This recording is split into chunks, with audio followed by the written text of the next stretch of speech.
We are continuing in the comedic romantic novel, Charming After 5. We are on chapter 27. Quinn enters the house after spending a few hours at the office. She hears Finn in the bathroom. She is obviously in a rush for some reason. It's Saturday, so Quinn thinks maybe she's headed to another art gallery exhibit or some other ridiculous waste of her time. Finn hollers at her. "Have you seen my black dressy pants anywhere?" She heads into her bedroom. Quinn shouts back, "Am I your maid? The laundry is your job, you know." "Well, I can't find it anywhere. Maybe I put them in your closet by mistake, I'm thinking." "Well, I wouldn't have worn them. Are you sure that you even washed them?" Quinn asks, knowing her sister's forgetful nature. Finn continues looking around.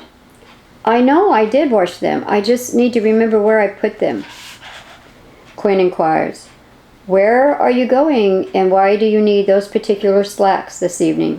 Finn answers, "I'm going to a karaoke bar tonight. I've got to get back on stage. It's been a while, and I miss it. I miss singing. It's been a while since I've been able to be myself, actually." Quinn drills her sister. "Be yourself?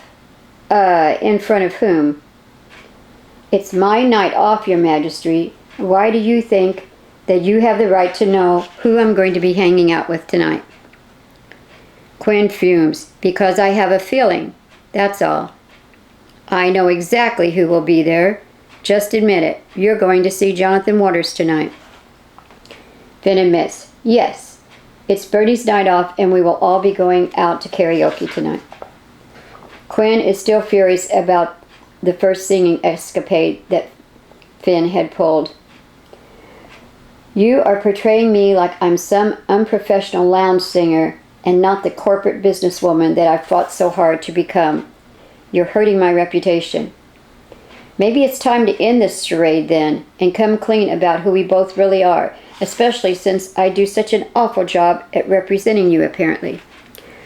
"Well, then figure out a way to get him to quit, and we won't have to continue this facade anymore, will we?" Quinn snaps at Finn and leaves the room as if it's settled.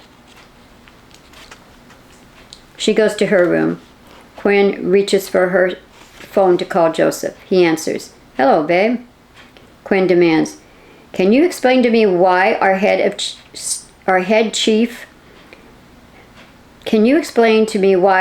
chef has been allowed to take the night off on a Saturday night?" "Honey," Joe sighs. "It's a signature that we're waiting on. He's one signature away from being majority owner in this bistro. He is technically not our chef, and soon he will become the boss. Also, he has worked every Saturday night since his uncle died and he needed a weekend off. He has trained his sous chef, Andrew, on the new menu items, and we are confident that he will be able to handle the dinner for one night. I've got it under control. Andrew's got the dinner service under control, so don't worry." Quinn is not happy. Chef Bernie's cooking is the reason this bistro is doing so well. Why take a risk with the trainee on one of our busiest nights? "Listen, if you are so worried, why don't you just come on down here and spend the evening here with me and keep an eye on things? There should be no risk of you being seen. Bernie, Stacy, Jonathan, and your sister will all be out for the evening. And we could even enjoy our night together for a change and have a good meal. I'm sure you will be impressed with sous chef Andrew as well as Bernie." Joey has extended a kind invitation. "You know, I think I just might. That's probably the best idea." "Okay. Quinn, see you there." Quinn hangs up the phone and heads for the door. Finn is running late, as usual, and the others are already there waiting for her outside the bar. They say their hellos. Bernie's phone rings. He excuses himself and steps away to answer it. Stacy looks his way. I hope everything's okay. He is so excited about having a night off with us, and he says that he may even get up there and sing too. They all realize quickly that things aren't okay. Bernie is obviously not happy about something. They can read it on his face, although they can't hear what he's saying, and they sure don't want to interrupt him, so they just stand there and wait it out. Jonathan says, hopefully it's something he can handle over the phone. He was so happy to be away from the bistro tonight. He loves that place, but everyone needs a break now and then. Boy, don't I know it. Stacy agrees. Bernie returns, and they all know instantly that he is about to deliver some bad news. I'm sorry, but I need to go on into the bistro. Andrew has a problem and needs some help. Joey is there, but Andrew's afraid to tell him. This is his first night in charge, and he is upset that he will let me down and doesn't want to get fired by Joey. Stacy asks, but if Joey sees you in there, won't he know there's a problem? That Andrew's having a problem? I thought of that, but I really want to help Andrew. He's a great chef in training. So I was hoping that maybe you all can go along with me and we could just say something like, we're starting out with drinks there and then we're on the way to the karaoke bar after that. Bernie pleads, can you do that? Unless you think it's too lame? Finn offers, no, I think we can all pull it off, can't we? She nods to everyone. We can say that we are recreating our first double date by meeting up here at Joey's first. Bernie's relieved. Sounds great, thank y'all. Let's go in. Quinn enters the bistro through the back door and carefully goes into the dining room. There's no sign of her sister or any of her companions. She heads for Joseph's office to let him know that she is there. Joey's happy to see her. Don't trust me to run my own restaurant, huh? Joey jokes. Are you hungry? I'll let sous chef Andrew know that we are ready for dinner. I've picked out the perfect meal plan for you tonight.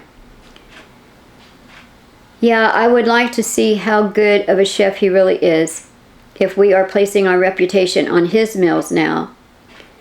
Quinn replies kind of sternly. As Joey exits the office, he says, yes, ma'am, I think you will be very pleased. I'll be right back. Bernie and crew arrive at Joey's door. Do you want to find a booth or just sit at the bar while I take care of all this with Andrew? I'm hoping it won't take too long, Bernie asks. Jonathan decides for all of them. The bar's fine. We'll just hang out there and wait for you.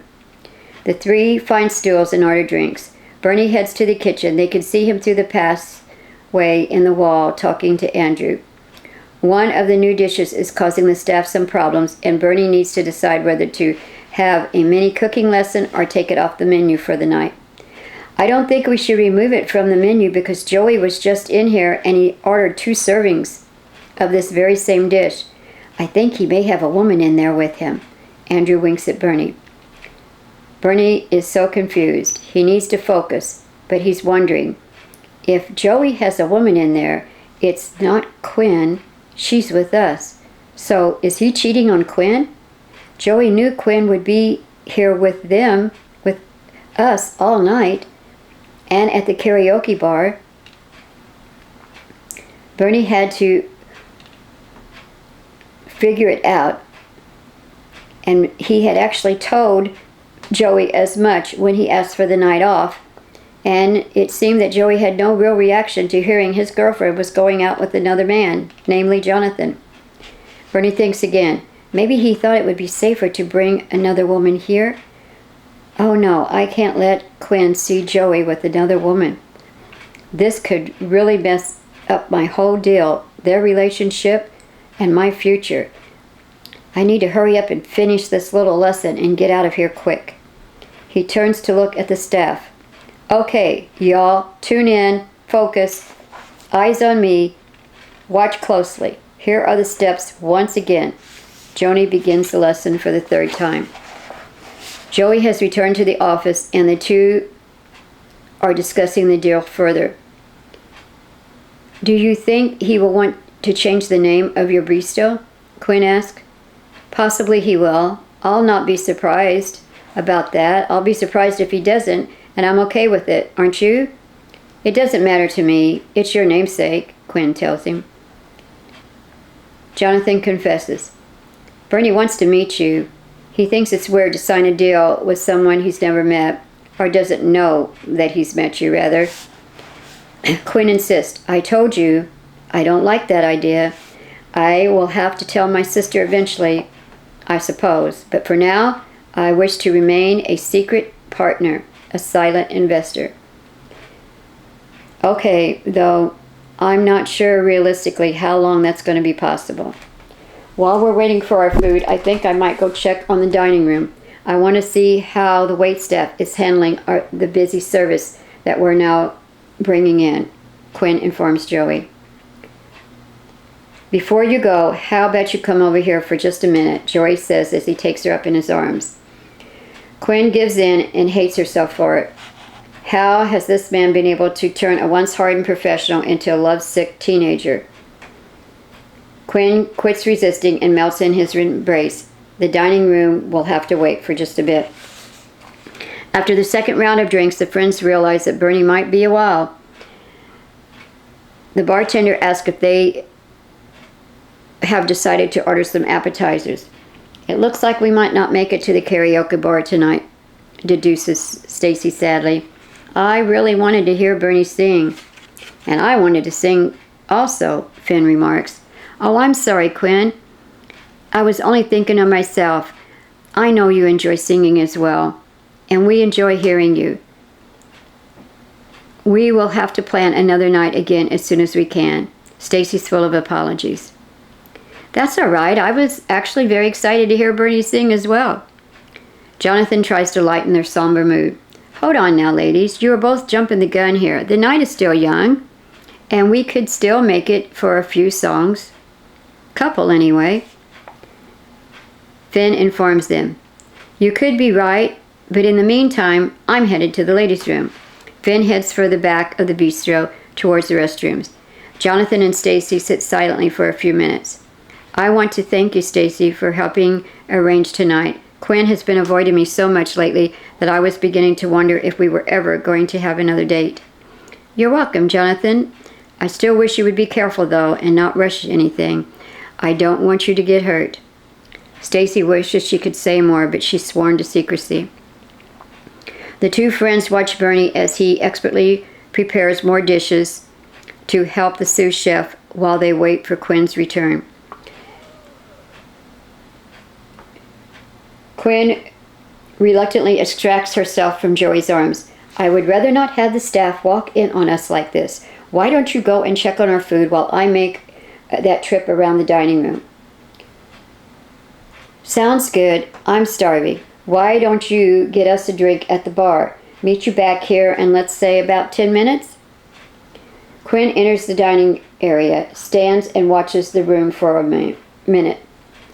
It's really busy, but the staff seems to be handling everything really well. She heads for the bar to get their drinks and notices too late that Jonathan and Stacy are looking right at her. It's crowded and it's dark. They show no signs of being shocked to see her, and their smiles suggest they are waiting for her to join them. What are they doing here? How do I handle this mess now? Okay, I can do this. I can be me. Here goes nothing. The appetizers have just arrived, and we ordered you another drink, Stacy tells Quinn. Quinn is shocked at their lack of observation. Although we look identical, surely they should realize that I am not the person that just left them moments ago. Thank you, she says, biding some time. So then, karaoke? Jonathan reminds her. Well, I was just saying, I think Bernie will have this handled very shortly, and we will be on our way and still have some time for singing tonight. Jonathan wonders what happened in the restroom that caused such forgetfulness of their conversation just mere minutes ago. Quinn fumbles. Yeah, right, like you were saying. She needs to get out of there fast before Finn returns. I think I may have left my phone in the, Stacy offers. The restroom? Where you went? Yes, the restroom. I'll be right back. Quinn exclaims a little too enthusiastically as she leaves. She knows Finn must be there. Jonathan and Stacy are left shaking their heads and again confused by Quinn Herald's odd behavior. Stacy asks Jonathan, "Will we ever understand her?" Jonathan sighs. "I'm beginning to think not." Quinn heads for the restroom. She has to find her sister.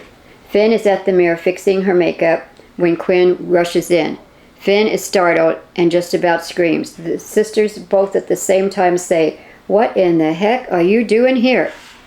Quinn demands, "You first. I thought you were going to be at some karaoke bar all night with your friends." "We were, but the sous chef needed Bernie's help, so we had to drop in here first." Finn explains and then asks, "What are you doing here? You don't even like this place. You're always berating me for coming here." Quinn knew this day would come, but it's happening not at all like she had imagined in telling her sister about her involvement with Joseph and investment at the bistro. "Fine. If you need to know, I have invested in Joey's bistro, and I was here tonight checking on my investment." "You've what? You've done what? Why would you want to invest in this place? You are constantly telling me that I hang out in nothing more than a dive, and you make me feel stupid for even coming in here." Finn is very confused. Quinn fills her in.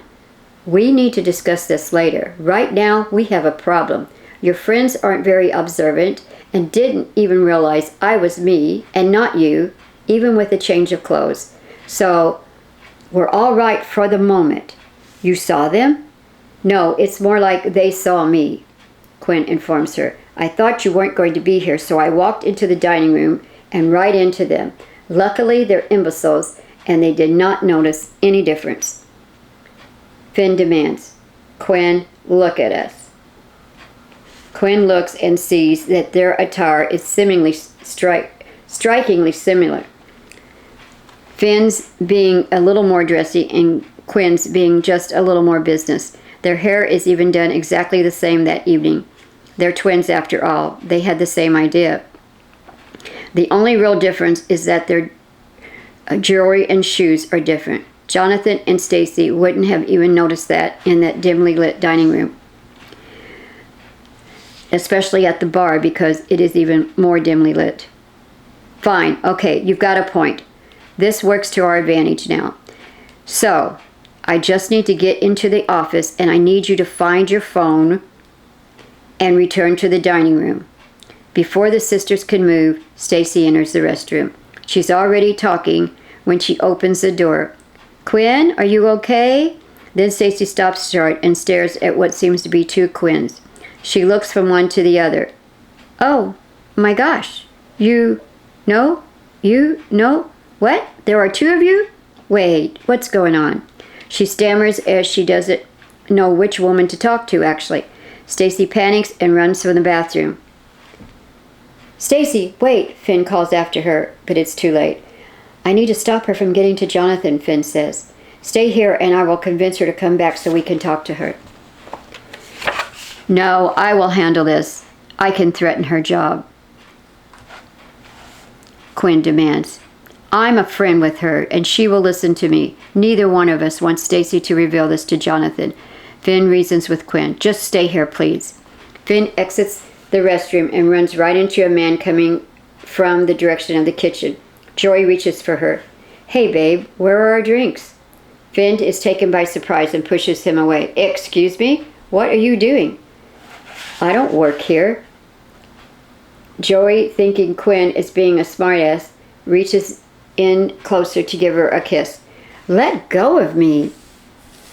Finn rears back and slaps Joey as Bernie comes down the hall to witness everything. Bernie sees the two of them in an embrace that turns violent and figures that Joey has seen Quinn in the dining room and Quinn has figured out Joey has another woman in his office by the interaction that just transpired that he was witness to.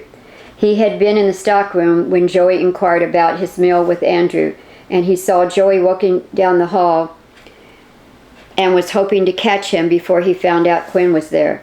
Stacy is now back at the bar, unable to explain what she just witnessed. She's trying to convince Jonathan to go with her to the woman's restroom. Jonathan demands, "Stacy, really? I'm not going to the women's restroom. Just tell me what's going on. Stacy begs. I don't even know how. Please, just come with me. There's something you've got to see for yourself. Jonathan reluctantly follows her in the direction of the restrooms. Fine. First Quinn, and now you. You both are acting weirder than ever. They walk up on the scene as Bernie is trying to calm Joey down, and Quinn is obviously mad at Joey over something. Honey, what's up with you? Joey asks, dazed, rubbing his cheek. Honey? Finn shouts at him. I'm not your honey. Our waitress. I don't even hardly know you. All of a sudden it hits Joey that she is trying to maintain her cover with her employees. He replies, Oh yeah, sorry lady, I must have misread your signal. Joey backtracks and tries to cover for himself. Shocked at what is going on, Bernie, Jonathan, and Stacy all start asking questions at once. No one can understand the other. Quinn, still in the restroom, hears all the commotion outside the door, and although her better judgment says to stay put, she has to find out what's going on. Finn yells over them. Everybody just shut up, will you? They all stop and look at her just as Quinn exits the restroom door right behind her. Everyone's mouths drop open. They stare in stunned silence. Joey is the first to get his voice back. I think we need to take all this into my office. After everyone enters the office, Joey closes the door. No one speaks at first. They all seem at a loss for words. Everyone's lost in their mind trying to figure out what is going on. Quinn is pacing while Stacy looks about to cry. The men all stand with their arms crossed and their faces show how angry they each are. Finally, Finn breaks the silence. All right, I guess I will start. Finn states, First, I want to say that I have a lot of questions myself. She glares at Quinn. But first, I will explain some of what I know. My name is Finn Herald. I am obviously Quinn's identical twin sister. I agreed to help my sister long before either of you worked for her. I'm an artist, and Quinn offered me a deal that if I would pretend to be her at work on some days, then she would provide me with everything I needed to continue with my art classes and my love for art. I didn't like the deception, but at first I didn't think it was hurting anyone, and it continued, and then I realized, yes, it was. So, as I got closer to you, Jonathan, and also to you, Stacy, I tried to get out of our deal, but I care about my sister and her job, her career, actually. One day I filled in for her, and I was included in a meeting that clued me in on how it is that my sister is in fear that she could lose her job. The board has informed her that they wish a man in her position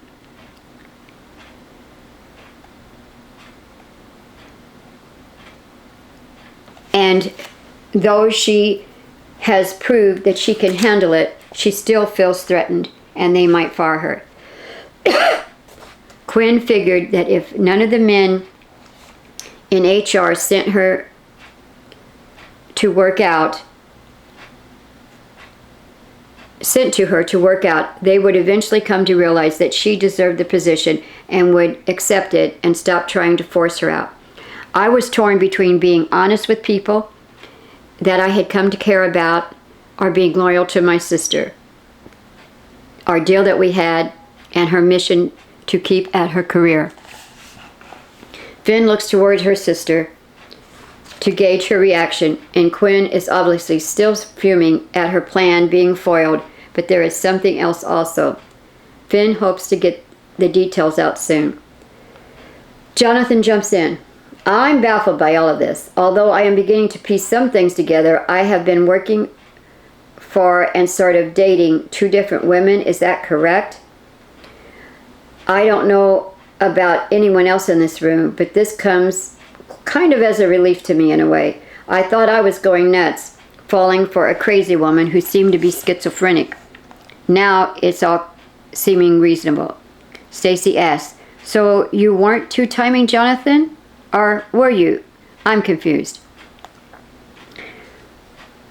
At first, I was supposed to get to know him and see if any information could help Quinn get him fired and make him frustrated and quit. I wasn't very far into it when I realized what a great guy you really are, Jonathan, and that I'm attracted to you. I told Quinn that I wanted out and wanted to tell you everything, but the plan has gone too far.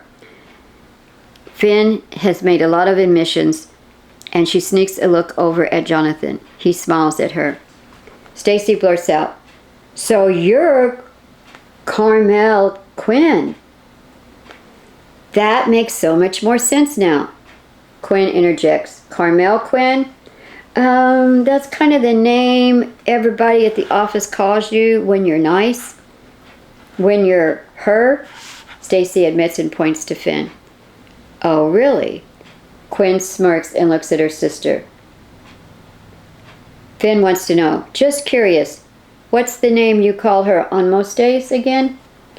With Finn standing there, Stacy is not sure she wants to answer. She hesitates. Jonathan informs them, loving the revenge and every second of the guilty expressions on both of their faces. "Oh, that would be Cranky Quinn. Carmela Quinn and Cranky Quinn. Just depending on the day." Quinn replied sarcastically, "How creative." Stacy asks nervously, "Excuse me, I'm curious about where we all stand with our jobs at this point, I think." Jonathan agrees. "Yeah, Quinn, I am as well." Finn reprimands her sister. "I fully intend to make sure my sister does right by you both." "Yes, Quinn?" Realizing that if these two talk to the wrong people, then her job is even in more jeopardy. So now they have Quinn over a barrel, and she knows she has to start confessing. "Stacy, your job is secure. You may continue working here as long as you want. You have proven to be an adequate assistant and trainable in your position." Stacy thanks her. "I'm pleased that you've noticed, really, Quinn. I appreciate the recognition." Finn prods her sister. "And Jonathan?" "Jonathan, I need to confess something. You probably don't realize that I have been claiming ownership of your work with the board. As Finn explained, I feared that if they knew how competent you are at your job, then they would fire me in a heartbeat and promote you. I have worked too hard and too long to get here, and they were not easy to convince to give me this position in the first place. But once they did, no one's going to take it from me. I am only lately beginning to see that I've made many wrong decisions, and I have done so to accomplish my goal. But it wasn't right. I hope that we can come to an understanding and work this out without having to get the board involved?" Quinn asks. Jonathan is torn right now. He's feeling anger at Quinn for the treatment she has given him, indignation towards her for her unfair treatment of her sister Finn, whom he just now is realizing that she is the one that he's truly in love with, and relief in knowing that Finn is not the one who has been sabotaging him. John lays it on thick. "Your behavior has been deplorable, you know that? You come out with some pretty damning information, boss. I'm not sure there can be an understanding between us. Why should I not run straight to the board right now?" Finn jumps in. "John, I would like you to take some time to think about this. I know my sister did a lot of mean things and caused a lot of damage, but she is my sister and I really don't want to ruin her future. I know there's been a lot of deception, and why would you want that revenge? But after getting to know you these past few months, I also know that you have a caring and understanding heart. I told my sister many times that you are a good man and an asset to the company. Your job is secure, I can promise you that. Am I right about all that, Quinn?" Finn looks over at her sister. "Yes, Jonathan, you have job security as long as you want to work for Westin Mutual, just like Stacy said." Just like Finn said. "I wish I didn't have to confess this now in front of everyone, but I do have something else I need to tell you. Because the board thinks I did most of the work, they also assume I am the one that designed the software program that you created." Quinn, That's down and dirty, Joey exclaims. I knew you were trying to get him to quit. I didn't realize you were thinking to steal his work and ideas. How could you do that to him? No one has the right to claim another's work as their own. Quinn is now very upset with herself. She has been wanting to show Joseph that her heart has been changing lately, and this all may make him reconsider their relationship. I know it was wrong. I knew it then and should have corrected it then. Corrected it with the board, but I didn't. I wanted to make this right.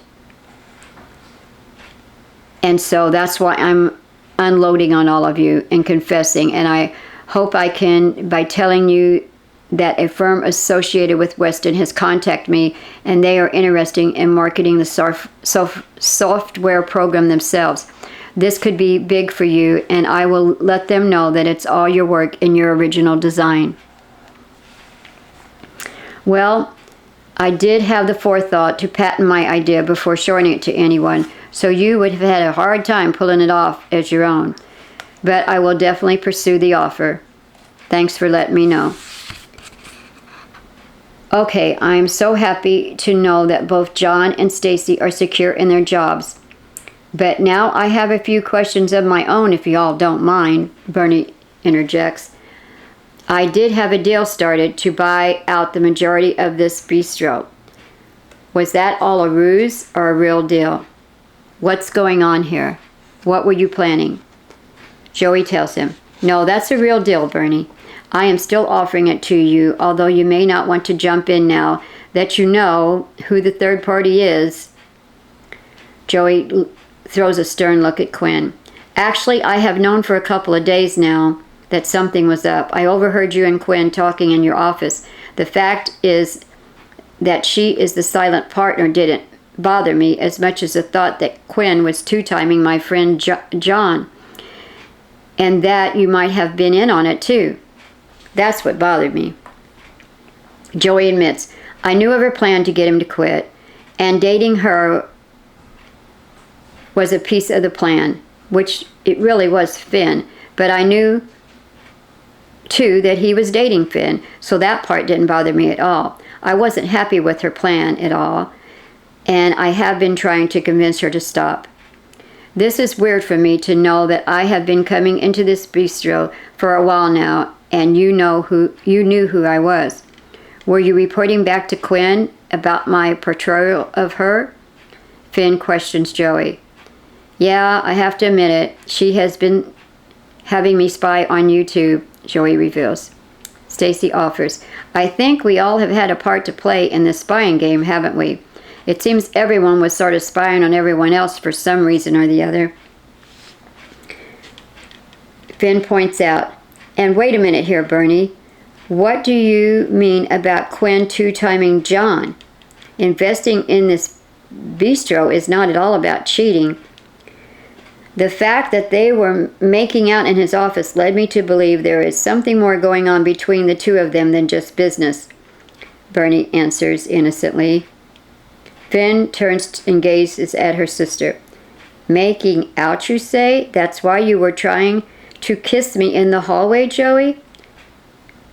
Would you like to explain any more of this, sis? I was going to fill you in soon. This is not the way I wanted to let you know this. Yes, I'm seeing Joseph. I initially invested in the bistro for strictly financial purposes, but it became something more than that as time went on. Quinn begins. But Finn stops her. Wait a minute. Have I been filling in at work for you while you've been having fun over here with Joey? Finn is shocked and yet a little proud of her sister in a way. Quinn says, that's not the only reason you've been filling in for me. I've had legitimate business meetings to attend also. Joey chuckles, and Quinn shoots him a stern look.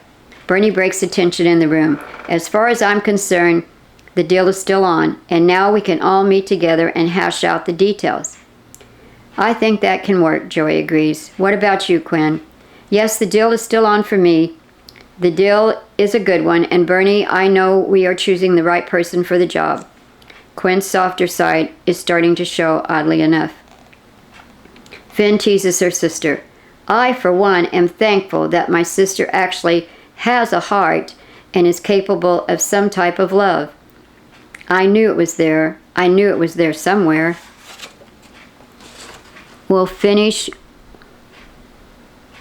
the book in chapter 28 of Charming After 5 in the next audio reading.